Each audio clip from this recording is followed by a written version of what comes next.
Name Junet. Thank you. Murehwa man. Thank you. Madi. Murehwa. Zita ndiani watina yo. DK Alkaline. Oh, DK. Okay, Alkaline. Pamjigaro?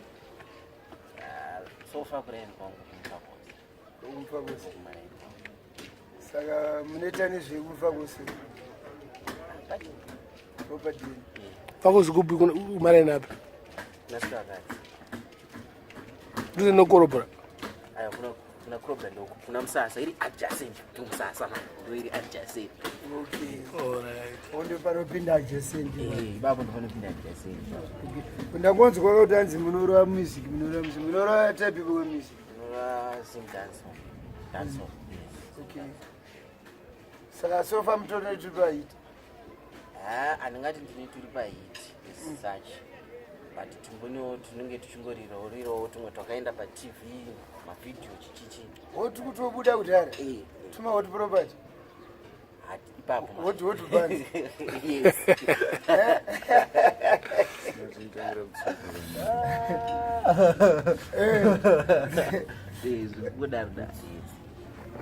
Saka ndepi kuita pa TV? Tine 2. Actually last year takabudisa 2. Pane inonzi akazviziva. Imbo ikwenya tinzwe. Anzi avazvizive kuti ndadya nenyama here kana kuti ndadya nesauti. Avazvizive kumba kwangu kune Okay, so maiziya. Iskirire ngoti vanhu nga they don't even know about you, but they always say things about you. Maiziya. Okay. Saka anzi vandiona ndichifamba ndonzi DK akasimba, vandiona panziyo dzandinoimba. Chiri mumoyo chiri muninga zvese zvinondinetsa hapana ngambochiziva ndombochema kumbobuditsa musodzi pandomboungudza ndasangana nenjodzi ko pandinorwara amshuwa vanofara kana kusanyara panoenda vamwe mberi zvonzi dai ndasara kwana avazvizive kuti ndadya nenyama here kana kuti ndadya nesauti avazvizive kumba kwangu kune maguta here kana kuti kune drauti kuti ndorara pamubhedha here kana pasi zvichida ndambobuditsa musodzi nhasi kubasa kwandinoshanda ndopenda chasi kushanda zvekuvharuka bhachi. Yakaproduced nani? Iyi yakaproduced Tenement Mount Zion. Oh, iri pa redeem. Kana ri single. Ranga iri single, ranga siri redeem. Ranga iri pa single. All right. Tenement anori kuti ari. Tenement anori kuti ari mutaura right now. Na phone. Kuna phone. Okay. Kwa imwe yacho what inonzi chimwe? Imwe yacho chitu inonzi rambai muine. Ine video kuti? Yes, ine video yes. Ndo yatakabudisa manje last month igore rakapera 2018. All right.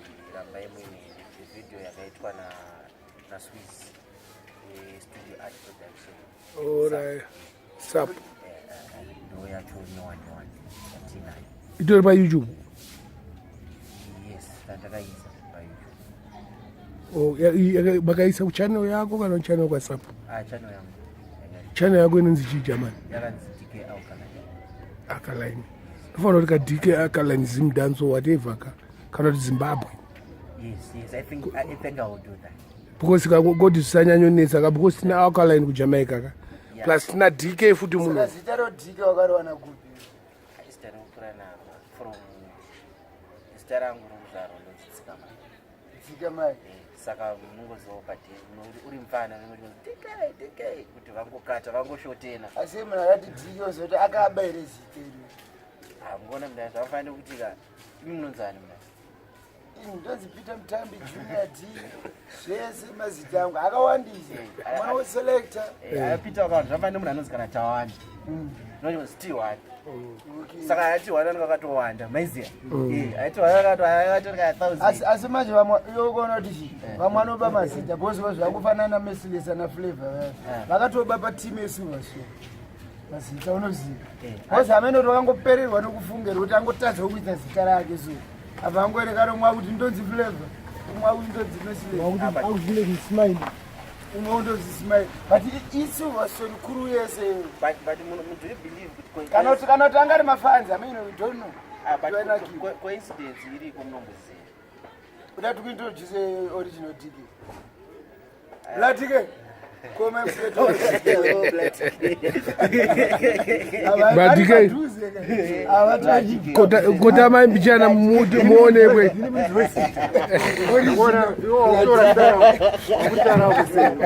Namasangani. Aiwa sasa tangu asitu hapana. Aiwa hapana.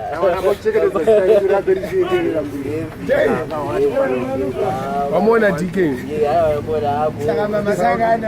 Nofika mahara. Wanotonzi brati. Baba blazi hapo. Mfano wangu. Yes. Abaita bomdala. The original. Wazvoona kuti wanga wapinda pamawani. Zangari padhuze. Saka zita rako in full inonzi? Donzi zikamai Pilime. Pilime. Sijimasiri mbrenda. Aiwa. Pilime Kozi. Oh, koza okay. Chindebeni soto. Oh, so utori mzekezi.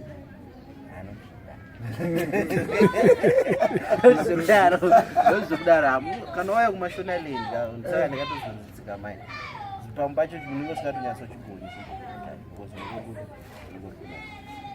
Saka ndani wokunze kwenyika panamai nababa? ndanakolezi sakato vaise vakazongoya kuno saka vese vakazvarwa baba namai vakazvarwa kuno? ndanakulezi anakulezi kuti maizi Alright. chakachotera vatombokuziya Undwa ne background yemu. ikoko yes Saka umusha kwenyu mufakose ke? tinendomusha paya vakarisetla Kupi kwacho? Ndiri kubvunza kuina ndina kumusha wese.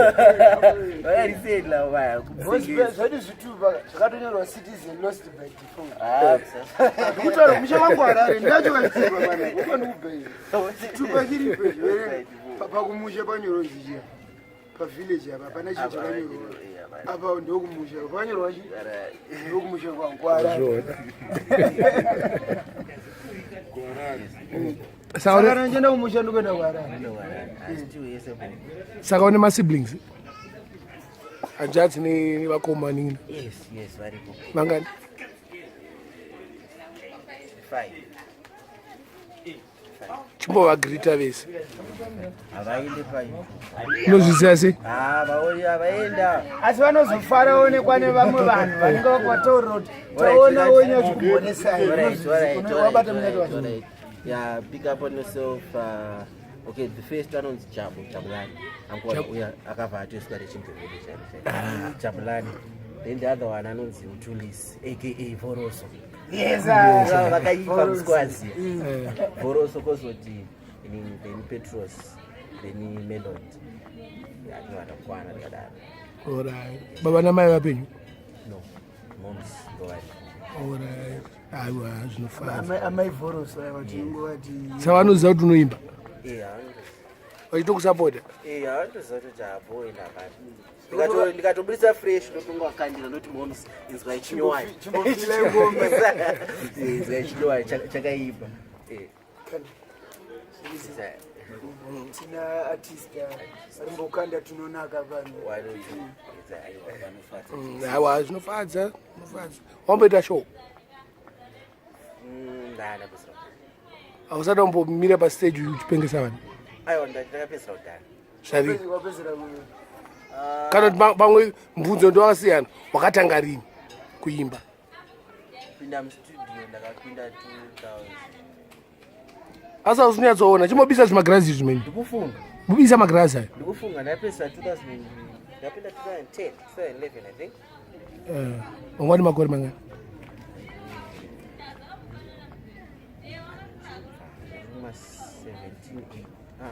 Ndokuma 1920. Saka makore ako hausitomboaziya? Zvazvokudhara. Right. Zvokuma 1920 uko. Ndopandakapinda. 1920? Yeah, 1920. Oh, yes. Pamakore kuma 1920 uko. Ipapo une makore mangani? 28. Saka une 8 years? Ndikutadza kuzvibhiliva. Serious? asi malakanaka unoroya unotonenda ujini uzoita chinhu aiya ndakazongofudzawo but ndakatoona wakafuta neti that's secret secret ukona chinoitika pamwe pacho ndingengoriwo bhodhi yako anokona munhu anongozvarwa nebhodhi yake but chimwe chacho chinoitika ndechounyanya kukanga sei aiwa haisina yokukanga haisina yokukanga but inawo ye ndati 1 pamwe pacho inenge ri bhodhi yako ani maiziva then 2 pane inonzi peace of mind iyo yako iri koreitandi maybe ndipani pandakangotanga kungoitawo peace of mind because kana uchikura pepani andika unongone zvakawanda zvoda kuita mulife mako ndikadai kana ndikadai maiziva then iwo ukaona the right channel yokuti but ndikaita izvi kaizvi ubva watanga kuita izvozvo zvaunenge uchiona kuti zvinokuitira iwewo unoita peace of mind hazvinei nekuti waita mari yakaunoona kunge unitore millionaire but usina peace of mind adai papo right okay unongoonda futi animaona kozotiwo maybe ikoriwo bhodhi yako maiziva alright kororira apa ndera ukaona mari yacho wakaiwana kupi asi waudi change money nebasaiti madhiri ako ndei ndiri entrepreneur businessman tinoita madhiri tinongohaselawo patown because I realize amgona mukushamisika kuti ndane 8 years ndiri muindustry but why tisina kuzonyatsoputika zvokudaro alright the thing is kuti pane patakambofamba nemangoma tiri wafana tichinyatsomada sterek then I realized one thing kuti pamwe pacho inyasha dzamwari kuti upinde but pamwe pacho panodawo kamari zvishoma kuti uzomaketa zvinhu zvako tichimaiziva zvako zvifara zvamufanira nepava kuti nditokubatai mudharaka ndofana nge ndi airtime kukufonerai nemari yekombi yekuya kuno kuzokuonai anigona kusirai whatever zvandokusirai zvacho zvandinenge ndabhadharira mari kuti zvidi zviite maona saka vatangoti rega timbotsvaka mari timbomira because tasvika palevel yekuti fine tiri kuimba tikuridzwa but hauna chauinacho waiziva saka I realize no ndikaita mari fine this is passion music ndoifarira ndo I love kuimba ndakutongoziva ndijinga kungoni ndakutofunga kuti malyrics tokutouya maiziva but at the moment I've pursued this dream but haisi kubuditsa bhegi pane pakamwe kamari kakungodiwa kuti zvinyatso saka takatombosiya zvishoma tanga kuhasela zviri serious but ahasela zviri serious but zvanani right now you can call someone chandikuda kushutikawo video newe anditika utomubvunza kuti imari kwete zvemari you can call any producer anditika utomufonera kuti ndiwe ozikiti fine handine chinamba chandafunga chiri kuda kuexpertise wako anditika chero ano wandafunga ndokufunga ndomufonera ndotondiudza mari yake totoenda totonoita madhiri zvatopera saka zvemari hazvibude mazuva anaya aiwa zvemari hazvibude ngone jamani pane pekuti Zimdancehall yatiri kuita it originated from Jamaica and I realized those people vari kuJamaica those people they market their stuff like nobody's business vanomaketa zvinhu zvaizviya kuti zvizosvika kunoku kamunhu azoita international vanhu vaya vanenge vapinda pama1 ekumaketa ende panobuda mari ende panobuda handiti mukoataura kuti mpano wekuimba kuti smart itangara kutsoko yanga ari right kuti you must have something you must be lookable ufanira kunge uchionekera zvofanira kuita bo pane pekuti nguva yakwana iwo chero ukaimba uri kumachonyonyo uri kuzvishavani hameno kuzasi kwekuzasi hameno kupi handitika ukangoimba chero kasongu kako kakadhakwa zvinengei handiti kanongonzwikwa nekuti your time has come fanike mebu handiti mebu akangomuka kawani handimunoona inenge iri time inguva yamwari apa akapushwa naplot mako unomziya wejibinika ndaakamupusha mebu zvava zvatoita but zvinoitika ka vamwe vacho vazimdancehall artists wakapushwa navanhu vakawanda makutanga kuita zvisina nebasa rese aiwa ndozvandiri kutaura kuti munhu unenge usinga understand anonzi mabusiness ethics ati pabusiness ethics uriona kuti iwe handiti une Nyado business idzi unoziva kuti right now handiti akagara so pacho vamwe munhu achakutaura kuti unoziva kuti madhimani ari kukushandisa ari kuita mari newe tobva kana takuona pane macopyrights unozviziva handingaite zvangu example yevamwe madhara ari kumusoro zvinozonza but wakambozvinzwa ndakupa example yekuti pane vamwe vanhu vakatotyirwa mari ka handiti but it did not all go in vain zvazvisiri zvekungonzi uri kutyirwa mari but uri kusimba iwewo pachezvako anugona koziwa ukakwanisa kuti ndauya kuna mudhara vatanga uvhatora staff yangu yese handiti ka uvha nemaresources avo ese uvha vatanga kushanda staff yangu inini handiti inini chandinacho italent but pabusiness you need talent and capital handimugona mudhara uvha waya necapital yavo netalent ravo rekupusha zvinhu handimugona iwo wangu waya netalent rako handiti wobva wapushwa you cannot expect kuwana 50-50 nemudhara iwonopa 20% handiti ka bozi utori mushandi wani ati wasimba then kana wazosimba manje handiti ka yes unoona wazotaura kuti apa ndindarakagayo I mean murikwidziroka percentage makuchitaura wasimba vazhinji vakapera nenyaya yekufunga kuti vanozikanwa ozuriona kuti rainotototaura nemwe munhu atichapinda ndimasita achingotadza uchiotikaona vanhu vari kudonha paladza rungodaiso chizvikuitika vangotaura kati hano inini handine zvinondinitsa kaona munhu aangotonga ada unokura musoro unokuita se ungokanzura ungokuisa unongomusiyawo ungoita because unonge wakura musoro wakusvika wakapinda ungokusiya wakadaro but at the end of the day unonge wakukangana kuti komunhu andakatanga naye patichitanga maworks edu tiifasitomuti ukamukotera prayer ndiani omuchitsirongo pamwe pacho I think mageto youths anongoda kungoti amana ngatingogara pasi tingosaenderana contract izvo zvebusiness alright auri mufesi wangu goyi but anga tingonyorerana pasi mukaita that kind of arrangement I don't think pano mizika kunoiti but iwe unozviziva here kuti pamunotanga unotanga usina kana sindi ende zvinhu zvemugeto zvezimdancehall zvinesina vashomawo necontract ndofunga munhu akuita zvemacontract mazuva ndifantani nechiusport akatozviona after atozviona kuti pane vanhu vaakasumudza vakatanga kukurawo futi musoro it's in the nature of vanhu ndozvatitori handi munotanga muri mafesi mozotanga wakurehwa manje kunzi ninga akazodai ozi uona kuti kuna vanhu vanongoda vanhu vari pamusoro kana uri pasi hambovaka kucheuka akuapproach but the minute aunenge wakuti hot property paipai what bands unoketi unodiwa nemunhu wese richibuda hutsi richifungaira pai but manje vana ndo vanenge vakaipa manje vanenge vada kutaura tundu twekuti ungada kukuonesa zviri bo but unodi kumbonyasomubvunza kuti kopesi pandaitanga paipaindidaiso wanga uri kupi wakadi kubva wangouyo ataka ushamwari chuya tidaiso tisumuka mukuona those kind of people ndo vanhu vaive kuti ukati vaendesera project izvezvo anokutaura kuti handitereri ndochicho wazviona manje ita sanhingi saka ungangori kana wamuka urisa nhingi start from chi handi ndege notodaiso ichidai yozosimuka yozonyazomara yamudenga vanhu vachipiwa madrinks vosehwa nechikafu ochi but inenge yamhepo zvaichienda ndipo unenge wakuinjoya kepa nyasozoenda kuchika mari yangu tiri mudenga ndachika yakadaiso but Dr. Alkaline since mukutaura najunet kamwe kanhamba kamunozikanwa nakanonzi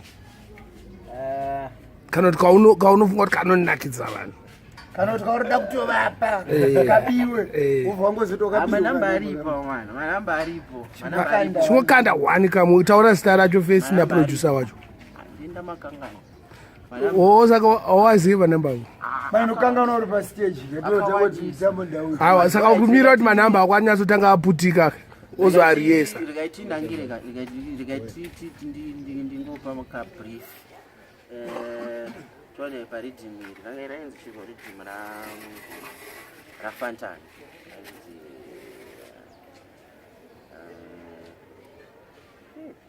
zamanamba vandomakangana hazvina basa aiwa akanganwa hazvina basa tendakanganwa hauzi wega chevaki zvamaika chianokanganwa tozviziya kuti manamba anenge awandisa tikutiore chidhila nerimwe rauri kuziya kana kuti recently rawati rimbotendera musoro rofunga kuti hai rida kutomboiri rakambopindawo machatsi hanzi ripa conscious hanzi ndinovaona everyday mustreet vachikumbirawo murandi ndinovaona vachidzinganiswa nepolisi nekuti vakutengesa mado imi ivainavo vese vanoshaya muvawedzere pashoma pavanowana avo vasina kana chekubata itai vasavhiringwa pese pavanonoshanda vasina mari dzekufamba vagara pakadoma kana vaita zvekuplaya baba ivainavo timi munoziva kwatikubva nekwati kuenda kwazvichanaka nekwese pazvichabhenda miyedzo yauya send back to send ende muineni hazvimbobhenda ivainavo avo vanoshuwa kuzova nemi pamazuva ekupedzisira imi ivainavo kakaipa saka conscious yanga yakarekodwa nani yakarekodwa nanonzi king vibes king vibes asi kuwadza nobudiriro ari ku DZ alright akamboya pani paakamboya ku timbangongeta chikolabhu ne anga ari ku hot property notishuwa mazuva acho anga ari ani alright mamwewo even inonzi pane song yakilati yekuti hot property chichichi yakaiproduce alright wanga ari producer madhezi acho yes anga ari producer side zvinofadza saka kuti vanhu vakubata vanokubata sei jamani tiripo pamasocial networks pafacebook DK Alkaline painstagram DK Alkaline ipapo parinaiti kufone number jamani phone number vanhu vanozongobhipa jamani ndofona back zvonzi mutaro pakaipa kompulata kanawo saka wana kufone number yako kana uchida ningi bosi mwana kana ngadotofona ape number musangofona zvisiri zvebasa kana kubhipa indofona back zvonzi mutaro makaipa handiri mafanzi akwe handiri kuinvesta ndikapedza vanhu 1000 ramaya ndichingovafonera mani havachingobhipa handiri nayo mari yacho komo munhu akadaita zvimwe zvinhu nemi apa wanyima ndiri phone number pafacebook tinolinka toiti saka inini phone number yako ndichaisa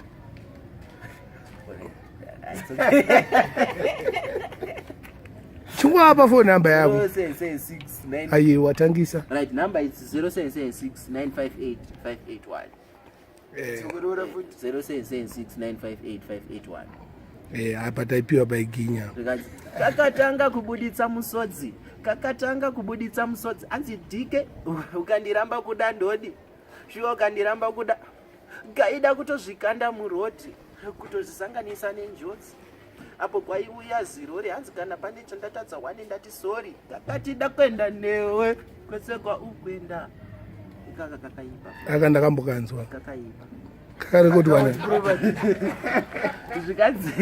kakarekodwa nana natimani ridhimu racho ndikuri isongi ndakamboinzwa rikanzi hanzi pavasikana vese vauinavo hapana anokuda sezvandokuita plus futi manje uri pastage patakadana hapana kana musi wandakakuchiita ini ndaikuda rudo rwangu rwese ndaikupa sewa kundishainira kachisvima musodzi kari mberi kwemodhanze nhasi unotontsika kati dakuenda newe epataila kemurangariro rimwe rangarisiri ndiri last year ridhimwe rakabuditsa manje rakagadzira yes champions league okay akakaipa futi aiwa chimurisai amanishamwari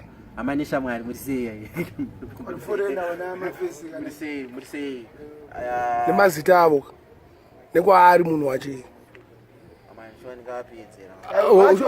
taura vashoma vachongovengwa kawanisha chatangovhara zviri mutambo